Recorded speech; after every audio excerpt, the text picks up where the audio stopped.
So hello guys, तो आज हम देखने वाले हैं कि पाइथन के अंदर फॉर लूप का कैसे यूज़ करा जाता है। तो इसे समझने के लिए तो सबसे पहले मैं यहाँ पर test8.py नाम से एक फ़ाइल बना लेता हूँ।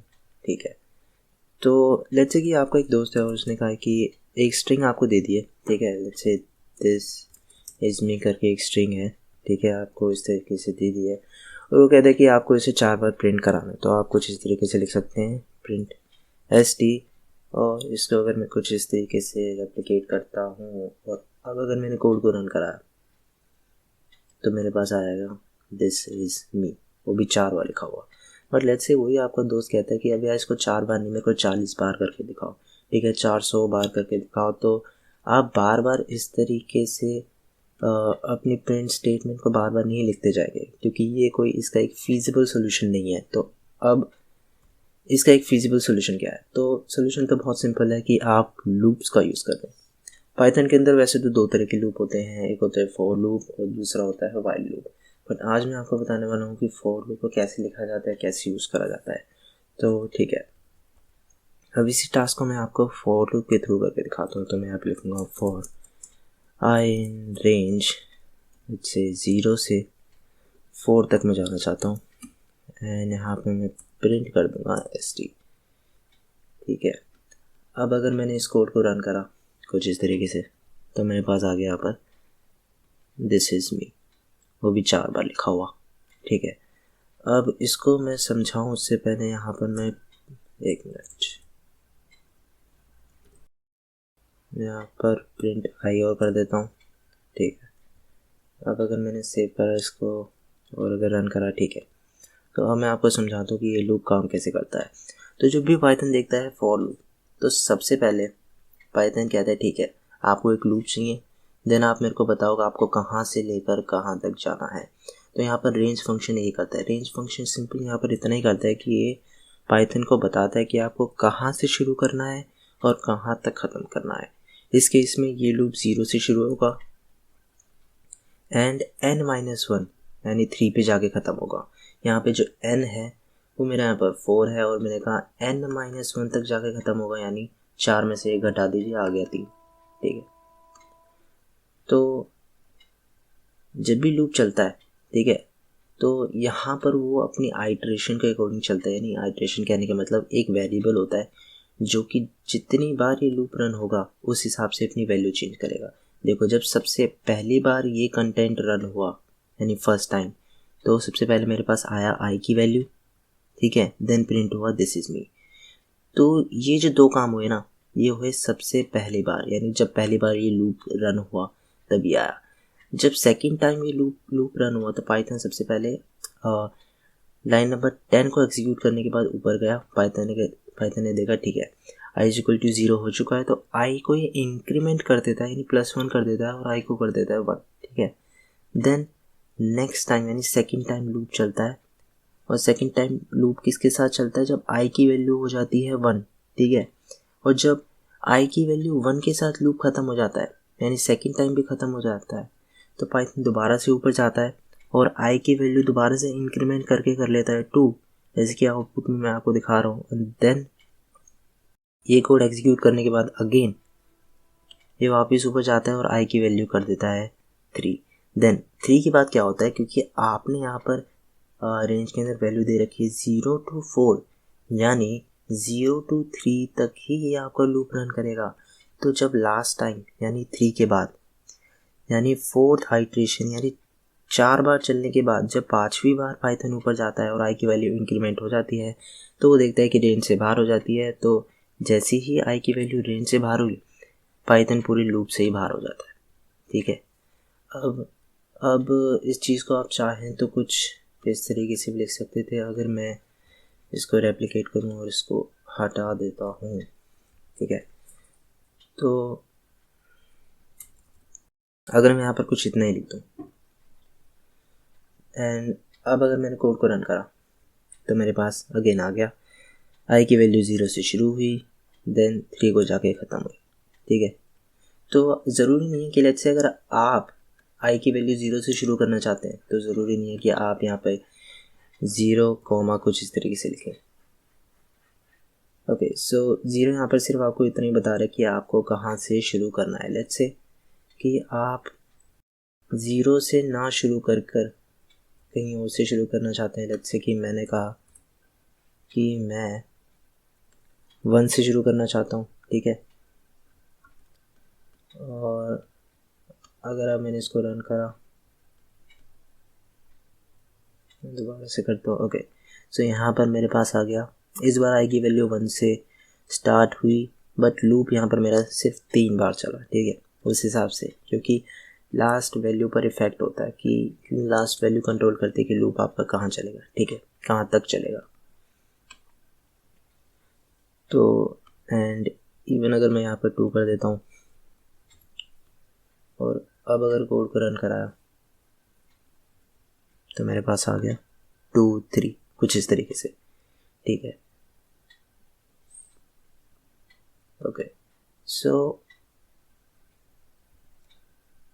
नाउ इसके बाद मैं आपको बताना चाहता हूँ कि जब भी हम फॉर लूप लिखते हैं, for I in range, let's say मैं यहाँ पर ज़ीरो से नहीं, मैं यहाँ पर 1 से स्टार्ट करना चाहता हूँ, मैं 5 तक जाना चाहता हूँ, 5 छोड़ो 10 कर देता हूँ मैं। एंड कुछ इस तरीके से अगर मैंने यहाँ पर एक थर्ड आर्ग्यूमेंट भी दे दिया, ठीक है। अब अगर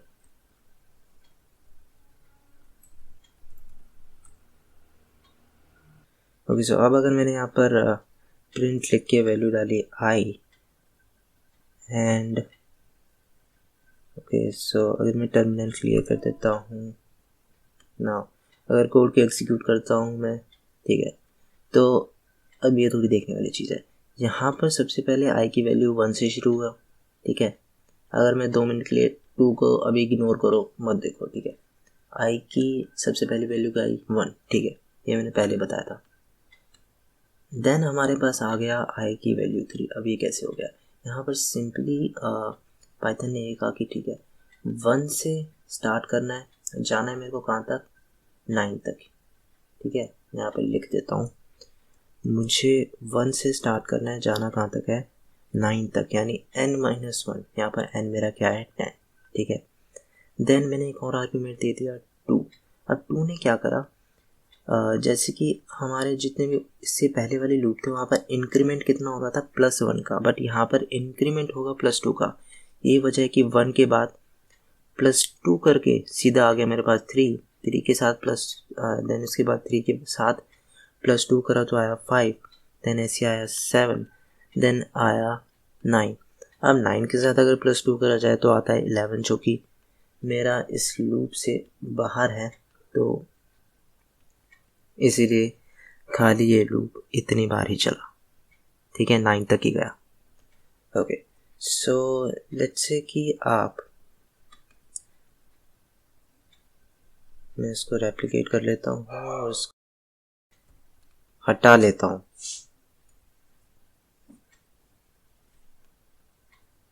ओके, तो लेट्स से कि इस बार मैं यहाँ पर कुछ इस तरीके से लिखना चाहता हूँ कि लेट्स से मैं 5 से स्टार्ट करना चाहता हूँ और जाना चाहता हूँ 0 तक, एंड इंक्रीमेंट करूँगा मैं -1 का। अब देखते हैं क्या होता है। अब अगर मैंने कोड को रन करा तो मेरे पास आया 5 4 3 2 1। अब अगर आपको उल्टा जाना हो ना आई की वैल्यू के साथ, तो आप कुछ इस तरीके से लिख सकते हो कि भाई मुझे स्टार्ट करना है 5 तक, 5 से स्टार्ट करना है और जाना है 0 तक, यानी 0 तक नहीं जाएगा, यानी 0 से एक वैल्यू पहले रुक जाएगा, और साथ में आप इंक्रीमेंट करें -1 का। तो आई की वैल्यू सबसे पहले तो इसने उठाई 5, देन क्योंकि मैंने इंक्रीमेंट पे दिया था -1, तो -1 कर दिया 5 में से, तो आया कितना, 4। देन आया, उसके बाद 3 आया, देन 2 आया, देन 1 आया। देन जब लास्ट में मेरे पास 1 के बाद आया 0, और 0 आ नहीं सकता क्योंकि इससे एक वैल्यू पहले इसको रुक जाना है, ठीक है, तो इसलिए। देन ओके, अब लेट्स से कि आप नेगेटिव वैल्यूज़ के साथ इस लूप को रन करना चाहते हैं, ठीक है। जैसे कि मैं कहता हूँ कि मुझे जाना है 0 से -6 तक, और मैं यहाँ पर अगेन इंक्रीमेंट क्या करूँगा, -1। तो इसको मैं हटा देता हूँ, यहाँ से भी हटा देता हूँ, ठीक है। और ठीक है, तो अब अगर मैंने इस कोड को रन करा तो मेरे पास आएगा, देखो 0 से स्टार्ट हुआ, देन आया -1, -2, -3, -4, -5 तक गया, ठीक है। यानी जो आपने सेकेंड आर्गुमेंट दिया है उससे पहले वैल्यू तक, यानी एक कम कर दो बस। ओके, सो ये कुछ इस तरीके से काम करता है। ओके, ठीक है। तो लेट्स से कि आपको, अब आपका दोस्त कहता है कि लेट्स से आपको 2 की टेबल प्रिंट करनी है, तो आप फॉर लूप का कुछ इस तरीके से यूज़ कर सकते हैं। अगर मैं लिखूँ फॉर आई इन रेंज, मैं यहाँ पर 10 ही लिख देता हूँ, ठीक है। अब अगर मैं प्रिंट कर देता हूँ आई, ठीक है, तो अब अगर मैं यहाँ पर कोड को रन करूँ कुछ इस तरीके से, ठीक है। अब मेरे पास आई की वैल्यू आ रही है, 0 से स्टार्ट हो रही है, जा रही है 9 तक, ठीक है।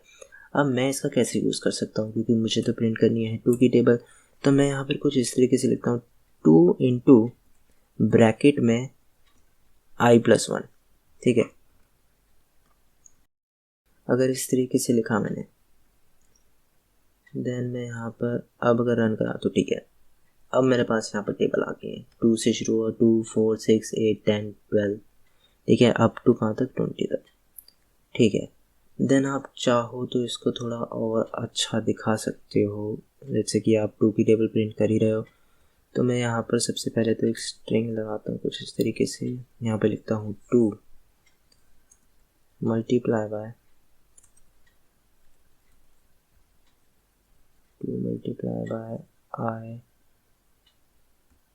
i+1, देन अगेन मैं यहाँ पर इक्वल टू लगा के कुछ इस तरीके से लिखता हूँ, देखते हैं क्या आउटपुट आता है।